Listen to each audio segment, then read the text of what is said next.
మీ అందరికీ తెలుసు మన గౌరవ ముఖ్యమంత్రి వర్యులు వైఎస్ జగన్మోహన్ రెడ్డి గారు ఆనాడు ఎన్నికల ముందు మేనిఫెస్టోలో పేదలందరికీ ఇల్లు అని చెప్పి ఏదైతే హామీ ఇచ్చారో ఆ ఇచ్చిన హామీని మన ముఖ్యమంత్రి గారు మొదటిగా ప్రమాణ స్వీకారం చేసిన దగ్గర నుంచి కూడా చూసుకుంటే అనేక సంక్షేమ పథకాలు మన రాష్ట్రంలో అమలు చేస్తూ ఉన్నారు. మరి పేదలందరికీ ఇల్లని చెప్పేసి మన రాష్ట్రంలో ఉన్నటువంటి 31 లక్షల మందికి అక్క చెల్లెమ్మలందరికీ కూడా వాళ్ళ పేర్ల మీదే ఆ ఇంటి హక్కులన్నీ కూడా కల్పిస్తూ మరి రాష్ట్రంలో ఒక పెద్ద యజ్ఞమే జగనన్న చేశారు అని చెప్పి సందర్భంగా చెప్పొచ్చు. అలా చూసుకుంటే ఏదైతే మన రాష్ట్రంలో 31 లక్షల మంది లబ్ధిదారులకు ఇచ్చారో మన విశాఖ జిల్లాలో కూడా దాదాపు 1,40,000 మందికి ఇళ్ల పట్టాలు ఇచ్చినటువంటి ఘనత గౌరవ ముఖ్యమంత్రి వర్యులు వైఎస్ జగన్మోహన్ రెడ్డి గారిది అని చెప్పి ఈ సందర్భంగా గుర్తు చేస్తా ఉన్నాను. ప్రతి చోట మీరు చూసుకున్నట్టయితే ప్రతి చోట కూడా ఒక సంవత్సరం ముందే ఇళ్ల పట్టాలన్నీ ఇవ్వడం జరిగింది. ఇదే కార్యక్రమము జగనన్న ప్రతి చోట ఒక సంవత్సరం కిందే చేస్తే కేవలము మన విశాఖలో మాత్రము 3 నెలల కింద నుంచి మొదలైంది. ఎందుకో తెలుసా? ఎందుకో చెప్పాలి మీరు. ప్రతి చోట సంవత్సరం కిందే మొదలైంది, ఇక్కడ ఎందుకు ఒక 3 నెలల ముందు మొదలైంది అని మిమ్మల్ని అందరినీ కూడా అడుగుతా ఉన్నాను. ఖచ్చితంగా ఇది మీరందరూ తెలుసుకోవాల్సిన అవసరం ఉంది. ఎందుకంటే ఇక్కడ ఇవ్వకుండా జగనన్న ఏదైతే పేదలందరికీ ఇల్లు అని చెప్పి ఇవ్వాలనుకుంటున్నాడో ఇక్కడ ఇవ్వకుండా చంద్రబాబు నాయుడు అడ్డం పడ్డారు. చంద్రబాబు నాయుడు అడ్డం పడి కోట్ల ద్వారా ఈ జరగాల్సిన మంచిని వీలైనంత వరకు ఆపే ప్రయత్నం చేశారు. మరి మన జగనన్న ఎంతో సంకల్పంతో, ఎంతో స్ఫూర్తితో, ఎంతో సంకల్పంతో మనందరికీ ఇక్కడ ఉన్న వాళ్ళందరికీ కూడా ఈ ఇళ్ల పట్టాలు ఇవ్వాల్సిందే అని చెప్పి ఖచ్చితంగా ఏ మాత్రం కూడా వాళ్ళు ఎన్ని ఎత్తులేసినా ఎత్తులకు పై ఎత్తేసి మన జగనన్న మనందరికి ఇచ్చేదానికి పోరాడి ఈరోజు అధికారులందరి సహకారంతో మన విశాఖలో 1,40,000 ఇళ్ల పట్టాలు జగనన్న ఇవ్వడం జరిగింది. మరి ఈరోజు మన భీమిలికి సంబంధించి, మన భీమిలి నియోజకవర్గానికి సంబంధించి ఈ లేఅవుట్కు సంబంధించి దాదాపు 519 ఎకరాలు దీనికి సంబంధించి 16,996 లబ్ధిదారులు ఉన్నారు. అంటే 17,000 మంది. దీంతో పాటు ఈరోజు తంగుడుబల్లి గిడిజల జగనన్న లేఅవుట్లో అంటే దాదాపుగా 20,500 మంది ఇళ్ల నిర్మాణానికి మనం ఈరోజు శంకుస్థాపన చేసుకుంటున్నాం. మొత్తం కలిపి 600 ఎకరాలు. 600 ఎకరాలకు గాను 20,500 మంది ఇళ్ల నిర్మాణానికి శంకుస్థాపన చేసుకుంటా ఉన్నాం.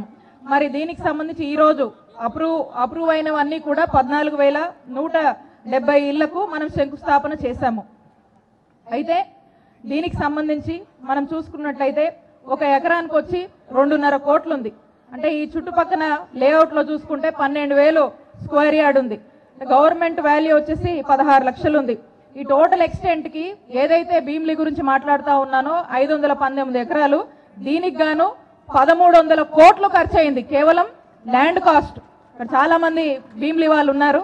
1,300 కోట్లు ముఖ్యమంత్రి గారు ఖర్చు చేసి మరి ఈ లేఅవుట్ ని ఇక్కడ ఉన్నటువంటి అక్కచెల్లెమ్మలందరికీ కూడా, ఈ లబ్ధిదారులందరికీ కూడా ఇవ్వడం జరిగింది. మరి దీనికి గాను 250 కోట్లు ఇన్ఫ్రాస్ట్రక్చర్, అంటే ప్రాజెక్ట్ కాస్ట్ 250 కోట్లు అవుతుంది. కన్స్ట్రక్షన్ ప్లస్ ఇన్ఫ్రాస్ట్రక్చర్, ఇక్కడ కావాల్సినటువంటి మౌలిక సదుపాయాలన్నీ కూడా క్రియేట్ చేస్తూ ఇక్కడ 250 కోట్లు ఈ ప్రాజెక్ట్ కాస్ట్ అవుతుంది. దీన్ని బట్టి మీరు ఆలోచించవచ్చు ఎంత వాల్యుబుల్ స్థలాన్ని, ఎంత ఖర్చైనా కూడా మన రాష్ట్రము ఎంత లోటు బడ్జెట్ లో ఉన్నప్పటికీ కూడా ఏ మాత్రం కూడా వెనకాడకుండా పేదలందరికీ కూడా ఇవ్వాలి, ప్రతి ఒక్కరికి, అర్హులైన ప్రతి ఒక్కరికి కూడా పేదలందరికీ ఇల్లు అని చెప్పి ఈ రాష్ట్రంలోని అక్క చెల్లెమ్మలకు, అలాగే మరీ ముఖ్యంగా మన విశాఖ జిల్లాకు, మన నియోజకవర్గానికి ఈరోజు ఇంత మేలు చేశారు. మరి దీంట్లో భాగంగా ఈరోజు మనము శంకుస్థాపన చేసుకోవటము మీ అందరికీ సంతోషమే అని నేను భావిస్తా ఉన్నాను. చెప్పాలి మీరు. ఎందుకంటే ఏదైతే పేదలందరికీ ఇల్లు అనే పథకం ద్వారా ఏదైతే ఇళ్ల స్థలాలు ఇచ్చారో ఆ రోజు 3 ఆప్షన్లు చెప్పడం జరిగింది. ఎవరైతే ఇంకా మేము కట్టుకోలేము, ప్రభుత్వం నుంచే కట్టుకోవాలి అన్న వాళ్ళు ఎవరైతే చెప్పారో వాళ్ళకి ఖచ్చితంగా మేము ఇల్లు కట్టిస్తామని ఏదైతే ముఖ్యమంత్రి గారు అన్నారో, మరి ఈరోజు ఇక్కడ ఉన్నటువంటి జిల్లా అధికారులు, అలాగే మన ఎమ్మెల్యే గారి చొరవతో ఇక్కడ ఒక ప్రైవేట్ కన్స్ట్రక్షన్ కంపెనీకి వాళ్ళతో మాట్లాడి ఇక్కడ ఉన్నటువంటి నాకు తెలిసి జిల్లాలో ఫస్ట్ లేఅవుట్ మనది ఫస్ట్ లేఅవుట్ ఇంత పెద్ద ఎత్తున వాళ్ళ కన్స్ట్రక్షన్ కంపెనీ వాళ్ళని కన్విన్స్ చేసి ఇక్కడ ఉన్నటువంటి అధికారులు అలాగే మన ఎమ్మెల్యే మీ అందరి ప్రియతమ ఎమ్మెల్యే అవంతి శ్రీనివాస్ అన్న వాళ్ళు కన్విన్స్ చేసి ఇక్కడికి తీసుకొచ్చి ఫస్ట్ మా లేఅవుట్ కంప్లీట్ కావాలని చెప్పి ఈ రోజు ఒక అడుగు ముందుకు వేశారు. మీ అందరి సహకారంతో ఖచ్చితంగా రానున్న కాలంలో ఇక్కడ అన్ని కూడా ఇల్లు నిర్మించుకుంటాము. జగనన్న ఈ ఇళ్ల పట్టాలు ఏదైతే అక్కచెల్లెమ్మలకు ఇచ్చారో ఇక్కడ అంతా కూడా పేదలందరికీ ఇల్లు కాదు ఊళ్ళు నిర్మిస్తున్నారని ప్రతి ఒక్కరూ మాట్లాడినట్టు ఖచ్చితంగా ఇక్కడ ఒక కొత్త ఊరుని రానున్న కాలంలో ఎమ్మెల్యే గారి ఆధ్వర్యంలో ఇక్కడ నిర్మించుకోబోతున్నామని చెప్పి ఈ సందర్భంగా తెలియజేస్తున్నాను. మరి దీనికి సంబంధించి ఈ ఇంటికి సంబంధించి ఒక్కసారి మనము ఆలోచిస్తే దీనికి సంబంధించినటువంటి ఇసుక శాండ్ ప్రతి ఇంటికి సంబంధించి 20 టన్నుల ఇసుక గవర్నమెంటే ఫ్రీగా ఇస్తుంది.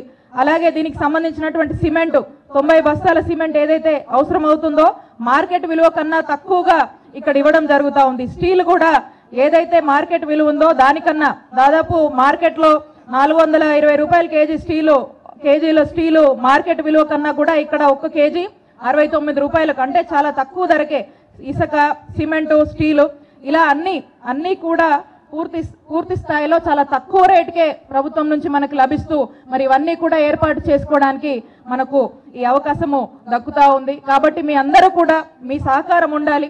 ఇది పూర్తిగా ఏదైతే కట్టడం చేస్తా ఉన్నారో మీ అందరి సహకారంతో ఖచ్చితంగా రానున్న కాలంలో అతి తొందరగా మనం నిర్మించుకోబోతున్నామని ఈ సందర్భంగా తెలియజేస్తా ఉన్నాను.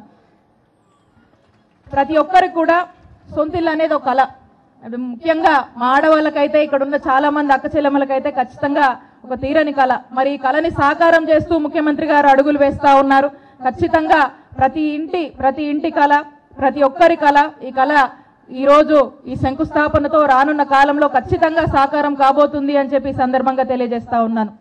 ఇలా ఒక పద్ధతిలో మనం వెళ్తా ఉంటే ఒకవైపు మన ముఖ్యమంత్రి గారు మన జగనన్న ఎక్కడైతే బీసీ ఎస్టీ మైనారిటీలు ఉన్నారో ఎక్కడైతే పేదలు ఉన్నారో వీళ్ళందరికీ కూడా ఇళ్ల స్థలాలు అమరావతిలో ఇస్తానని జగనన్న అంటా ఉన్నారు. ఎవరికైతే రాలేదో అక్కడ అందరికీ ఇస్తానని జగనన్న చెప్తా ఉన్నారు. అక్కడ ఇప్పుడు ఇస్తానంటే జగనన్న అది కూడా అడ్డం పడుతున్నారు చంద్రబాబు నాయుడు. పేదలకి నిరుపేద బీసీ ఎస్టీ మైనారిటీలకు ఇస్తుంటే దాన్ని కూడా అడ్డం పడుతూ కోర్టుల ద్వారా దాన్ని కూడా అడ్డుకోవడానికి ప్రయత్నిస్తున్నారు. ఇప్పుడు దాకా కూడా మనము చూస్తా ఉన్నాము. ఆయన 14 ఏళ్ళు ముఖ్యమంత్రిగా చేశారు.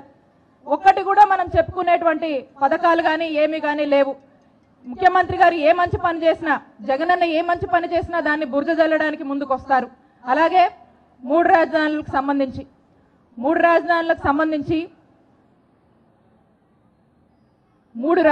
సంబంధించి ముఖ్యమంత్రి గారు 3 రాజధానులతో 3 ప్రాంతాలని అభివృద్ధి చేస్తే ఆ 3 రాజధానులతో 3 ప్రాంతాలని అభివృద్ధి చేస్తే ఈ రాష్ట్రం బాగుంటుంది రాష్ట్రం అభివృద్ధి చెందుతుందని ముఖ్యమంత్రి గారు జగనన్న భావిస్తా ఉన్నారు. కానీ వీళ్ళు మాత్రము ఏ మాత్రం కూడా వాళ్ళకి ఇలాంటివి ఒక మంచి జరగడము ఈ రాష్ట్రం బాగుపడము ఇలాంటివేవి కూడా నచ్చవు.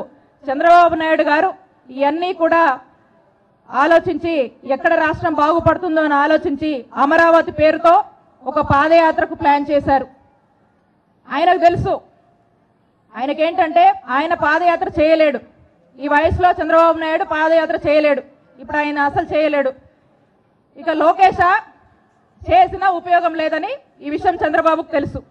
ఈ విషయం తెలుసు కాబట్టి ఇక ఏం చేయాలని చెప్పి ఇప్పుడు అమరావతి పేరుతో అక్కడ ఉన్న వాళ్ళని రెచ్చగొట్టి వాళ్ళకి పాదయాత్ర చేయమని ప్లాన్ చేశారు. కాబట్టి వాళ్ళు ఎన్ని ప్లాన్లు చేసినా ఎన్ని కుట్రలు చేసినా జగనన్నతోనే జనమున్నారు జగనన్నకే మద్దతుగా ఉన్నారని చెప్పి ఈ సందర్భంగా తెలియజేస్తున్నాము. కాబట్టి వాళ్ళు ఒకటే చెప్తా ఉన్నాము 3 ప్రాంతాలు ఒకటి అమరావతి ఏదైతే లెజిస్లేటివ్ క్యాపిటల్ అంటున్నారో జగనన్న అలాగే వైజాగ్ ఎగ్జిక్యూటివ్ క్యాపిటల్ అలాగే కర్నూలు జ్యుడిషియరీ క్యాపిటల్ ఈ 3 ఏవైతే అనుకున్నారో దీని వల్లే ఈ రాష్ట్రానికి మంచి జరుగుతుంది. ఇదే ముఖ్యమంత్రి గారి ఉద్దేశం ఇదే మా ప్రభుత్వ విధానం. దీనికి అడ్డు చెప్పినా లేదా దీని మీద ఎన్ని కుట్రలు పన్నినా కూడా ఈ పాదయాత్రతో అమరావతి పేరుతో జరుగుతున్నటువంటి ఈ పాదయాత్రకి వాళ్ళు ఎక్కడైతే law and order problems create అయినా ఖచ్చితంగా చంద్రబాబే దీనికి బాధ్యత వహించాలి అని చెప్తూ మరి వాళ్ళు ఎన్ని కుట్రలు చేసినా ఏం చేసినా ఎన్నిటి ద్వారా కోర్టులను అప్రోచ్ చేసి ఎన్నిటికీ అడ్డం పడ్డా కూడా మీ అందరి మంచి చల్లని ఆశీస్సులతో జగనన్న సంకల్పంతో ఏది ఆగదు, అంతా మంచే జరుగుతుంది. మంచి మనసున్న ముఖ్యమంత్రితోనే ఈ రాష్ట్రంలోని ప్రజలందరూ ఉన్నారని తెలియజేసుకుంటూ మరీ ముఖ్యంగా ఈ రాష్ట్రంలోని అక్క చెల్లెమ్మల దీవెనలు మరింతగా మన జగనన్నకు ఉండాలని కోరుతూ, అలాగే బీసీ ఎస్సీ ఎస్టీ మైనారిటీలందరూ కూడా జగనన్న వెంటే ఉన్నారు ఉంటారు అని ఈ సందర్భంగా తెలియజేసుకుంటూ మరొకసారి ఈ గొప్ప కార్యక్రమానికి నన్ను కూడా భాగం చేసి నన్ను ఆహ్వానించినటువంటి మా ఎమ్మెల్యే అవంతి శ్రీనివాస్ అన్నకు, ఇక్కడ ఉన్నటువంటి అక్క చెల్లెమ్మలకు అన్నదమ్ములకు ప్రతి ఒక్కరికి కూడా పేరు పేరున హృదయపూర్వక నమస్కారాలు తెలియజేసుకుంటున్నాను. జై జగనన్న. హాయ్ ఫ్రెండ్స్, మా టుడే టుమారో యూట్యూబ్ ఛానల్ చూస్తున్నందుకు చాలా థ్యాంక్స్. మరిన్ని లేటెస్ట్ వీడియోస్ కోసం వెంటనే సబ్స్క్రైబ్ చేయండి. అలాగే ఈ బెల్ ని కూడా రింగ్ చేసేయండి. మా నోటిఫికేషన్స్ అన్ని మీ మొబైల్లో వస్తాయి. అలాగే మా వీడియోస్ మీకు నచ్చితే లైక్ చేయండి, షేర్ చేయండి, నచ్చకపోతే కామెంట్ చేయండి.